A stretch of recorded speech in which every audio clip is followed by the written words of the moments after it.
Welcome back! It's time to continue this series with another episode. This time I'll take a look at the Ottoman Empire's greatest leader, Suleiman I, who was the 10th and longest reigning sultan. Although he inherited a great empire, he managed to conquer more lands in Europe, the Middle East and Africa, while his navy dominated the Mediterranean. His reforms were just as important, even though his death marked the end of the empire's high point, which was followed by a long and gradual decline. Suleiman was only 26 when he inherited his father's throne. His own rule began with a military campaign directed against the city of Belgrade. As Hungary was in a political turmoil at the time, Belgrade didn't receive any help. The city soon fell. This was followed by the conquest of the island of Rhodes, home of the Knights Hospitaller, which cost tens of thousands of soldiers, but soon another expedition was launched against Hungary, resulting in a great victory at Mohács, where the King of Hungary died as well, and the kingdom would separate into two halves. Suleiman would repeatedly intervene in the conflict, taking important forts one by one, further reducing the territory of Hungary, although Vienna could not be taken in 1529. However, his dominion within Hungary kept growing. In 1541, even Buda, the former capital, was taken, and the Habsburg Empire was forced to pay a yearly sum to the Sultan. Ottoman advance was only stopped at Eger in 1552. In the 1530s, wars against Persia and the Safavid dynasty were taking place as well. Baghdad was taken, but resistance was not completely broken, so more campaigns would be launched in the following 2 decades, trying to stabilize the situation in the Caucasus and Iraq. A peace treaty was finally signed in 1555, which clearly defined the border between the two empires, giving the Ottomans access to the Persian Gulf. In Yemen and on the Indian Ocean, the Portuguese would be the main target, as Suleiman tried to re-establish trade with the Mughal Empire in India.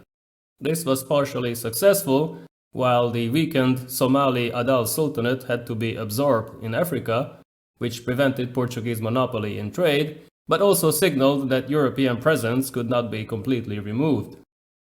In the Mediterranean, an experienced naval leader, Hayreddin Barbarossa, was appointed to rebuild the Ottoman navy and prevent any further losses like the one at Tunis.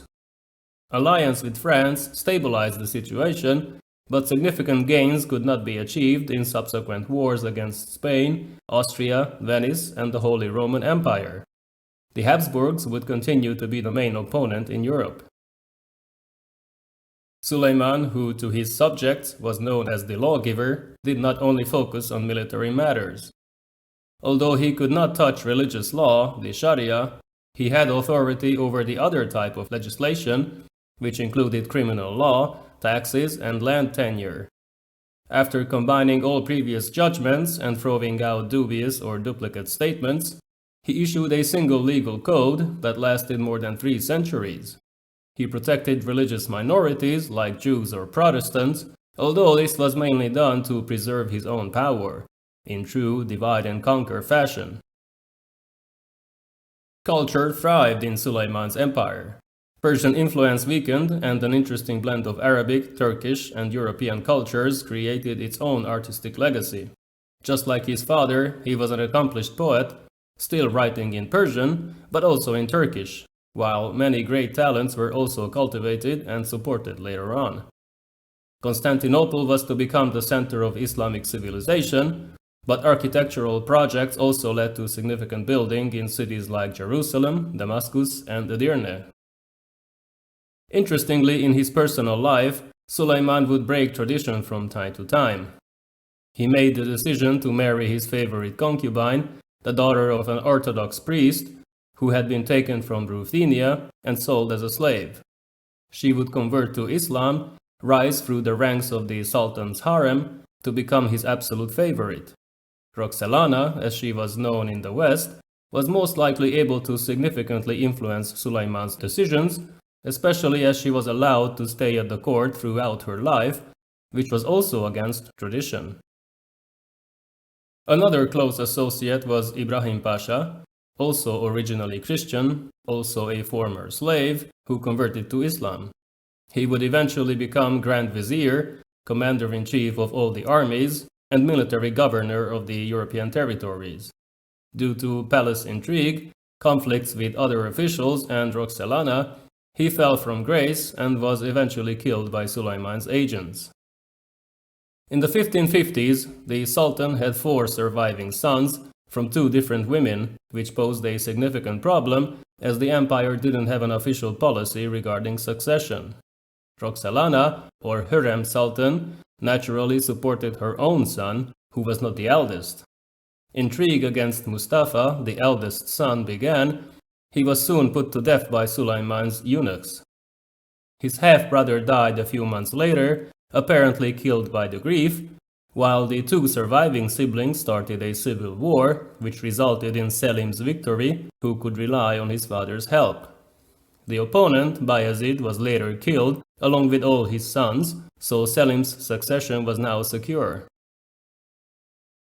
The knights, who had moved to Malta after losing Rhodes, were besieged once again in 1565, but a Spanish relief force prevented the fall of the island.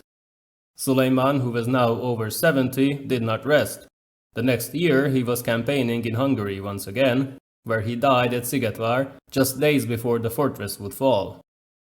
Even in death, he remained a symbol of the Ottoman Empire, which, just like many other empires, relied on military conquest and a continuous expansion of its territory. Once the expansion stopped, the empire almost immediately started to decline, but at first this process was not apparent, it slowly gained momentum, and it would last for centuries. Sulayman's death was not announced to the troops, who first had to conquer Szigetvár and then retreat all the way to Constantinople in good order. His body was returned to the capital, but some internal organs like his heart and liver were buried just outside Szigetvár in Hungary. Today, the burial site is open to the public. You can visit a small park and a mausoleum where the faces of both Sulayman and Miklós Zrínyi, captain of the defenders, greet you. This concludes my second video on the Ottoman Empire. I plan to continue the series with more episodes covering the entire period, all the way to the empire's downfall. See you in the next one!